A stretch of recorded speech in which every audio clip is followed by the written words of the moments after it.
So yun mga kahasang, ito na yung ating update dun sa ating binibreed nung nakaraan na pinakita ko sa inyo.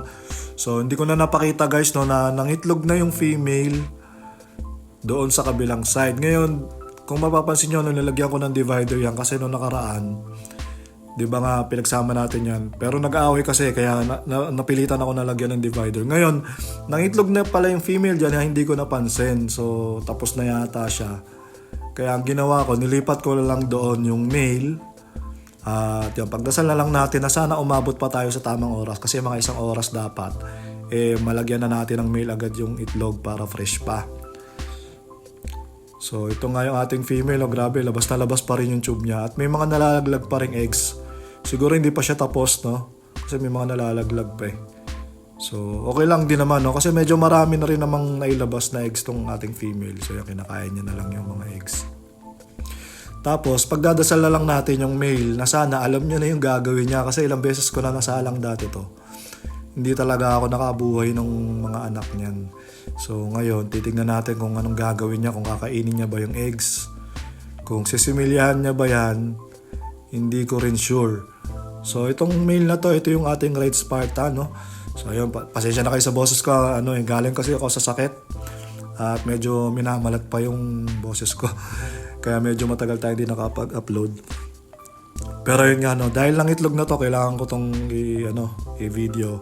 At hindi na natin kasi pwedeng ulitin talaga yan. So hintayin natin yung male. At ayun mga kahasang, no, makalipas ang magdamag. Swerte naman tayo, no, dahil nandito pa rin yung mga eggs. Yung female natin, goods pa rin. Yung male natin, mukhang stress ng konti. Tapos yung mga eggs, kompleto pa naman, no, hindi naman niya kinain. So hindi ko alam, no, possible na sinimilyahan niya yan, possible na hindi. Possible na sinimilyahan niya pero hindi na tayo mabot sa tamang oras. So ang gagawin ko ngayon, instead na tanggalin ko yung mga breeders, yung itlog ang ililipat natin, no, kasi gusto ko sana kung sakali mag-hatch to, magkakasama sila ng ibang mga fry ko dun sa likod. So kukunin ko yung pinaitlogan at sana hindi tayo makagat. Teka lang, tingin ko kakagatin ako nito. Matapang to eh. Gamitan na lang natin ng net para sure. Kasi nangangagat yan. Minsan nakakasugat din ang kagat ng mga flower horn. So yun, yung eggs, pwede naman yan, no? Tatanggalin mo sa tubig. Basta wag matutuyo. Saglit lang naman. Iahon lang natin. Tapos ilipat natin ang tank. Meron na ako na prepare na tank niyan sa likod. Bagong water change. Tapos nakasetup na siya doon. So doon natin ito ilalagay ng mabilisan lang. Ayan, wala nang cut-cut yan dahil mabilis lang talaga ito. Nilagay ko lang sa timba, no? Bawal kasi magtulo dito. Yari tayo kay Macy's pag nagtulo tayo dyan. So yun, hindi naman na nakatrap yung ating male flower horn. At nakakalungi na siya doon. So nandito kasi sa likod bahay natin yung mga fry natin. So gusto ko dito rin siya mag-hatch kung sakali man. Ayan yung mga eggs natin. Hindi pa natin makikita yan kung na-fertilize yan or hindi. Bukas pa natin malalaman siguro yan. So ngayon ilalagay ko to dito para kung sakali mag-hatch, magkakasama sila dyan. Tapos yun, silipin muna natin kung kung may makikita na tayong konting sign. At syempre para makita natin yung kailangan natin ng flash. Kailangan natin buksan yung flash ng ating camera.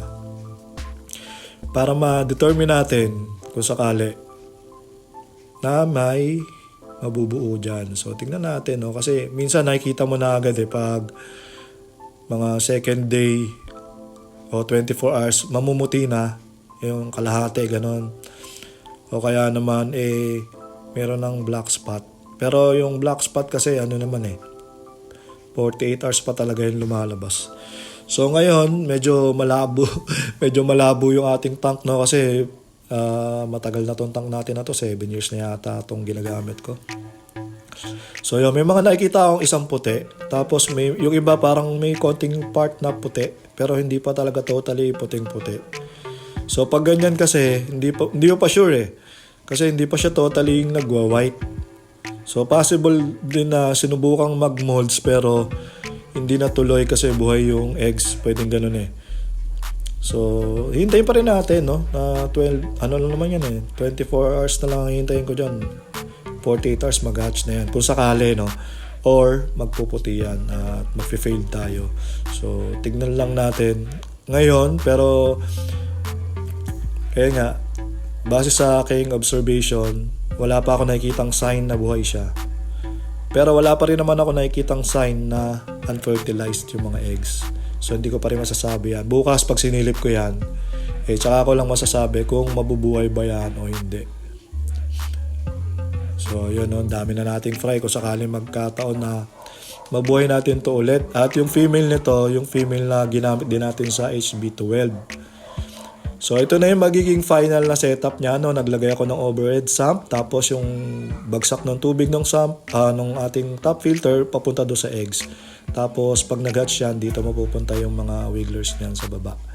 So yan, no. Labo na talaga nitong tank na to. Pero wala pang leak yan, kaya ginagamit ko pa yan. So ito na yung update natin muna, no. Pakita ko na sa inyo yung mga sinundan niya. Ito yung HB12 natin. Unang batch ng HB12. So medyo malaki na sila. At ayun, napansin ko lang ngayon medyo mabagal mag-out ng mga flower horn. So mukhang kailangan ko lang gamitan to ng wholesale technique. Kasi mahirap talaga paubos yan. So iniisip ko na i-wholesale yan ng set 100 pieces or 50 pieces. Tapos syempre wholesale price yon, mura yon, mga pet shop price. Tapos magtitira lang ako ng mga 20 to 50 para sa akin. Kasi hindi ko naman kayang i-grow out lahat yan. So, kung merong interesado dito sa breed ko, bibigay ko lang sa inyo ng saktong price lang para sa mga nagbe-breed at sa mga nagpe-pet shop para naman kumita naman. Diba? Tapos yung ating male na Metal Storm, no? Pinahinga muna natin to kasi ito yung tatay ng ating HB12. Batch 1 and batch 2. So pinahinga ko muna yan at gumamit tayo ng ibang male muna dahil baka mapagod yan. Pero yung female natin isa. So yun nga pala guys, no, ngayon kasi malamig. Gusto ko lang din i-share sa inyo. Malamig ngayon, hindi muna ako nagpapakain ng tubig pecks. So ang pinapakain ko sa kanila itong Okiko Platinum, tapos dinudurog ko lang na ganyan. So ayun, no, pwede. Masasabi ko na pwede. Hindi lang sila ganun kabilis lumaki gaya ng pag ang pinapakain mo is 2B PEX tsaka BBS. Pero pwede mo silang pakainin ng durog na pellets. Lalo na pag Okiko kasi formulated naman yan para sa mga flower natin. So yung iba dyan na gustong mag-try mag-breed, wag kayong matakot na baka wala kayong mapakain. Kasi yung feeds na binibigay nyo doon sa mga breeders nyo, pwede nyo rin naman ibigay yon doon sa magiging fry nila. Dudurugin nyo lang ng ganyan, no? Medyo matigas lang minsan. Itong sa akin kasi medyo paubos na kaya medyo makunat-kunat na yan. At madali na durugin. Pero pag bago pa yung Okiko, malutong yan.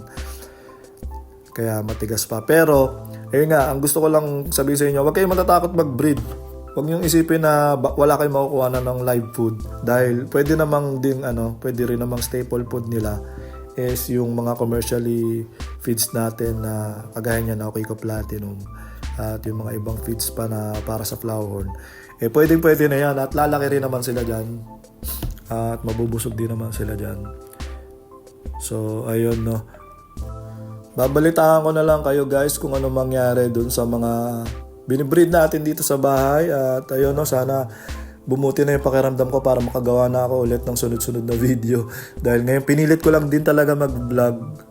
At may video ito kasi nga minsan lang talaga manganak yung flower horn. Kaya kailangan i-upload ko talaga yon. At sayang yung pagkakataon. So yun. Sana nag-enjoy kayo sa video na to. Maraming salamat sa mga nanood. Fish out.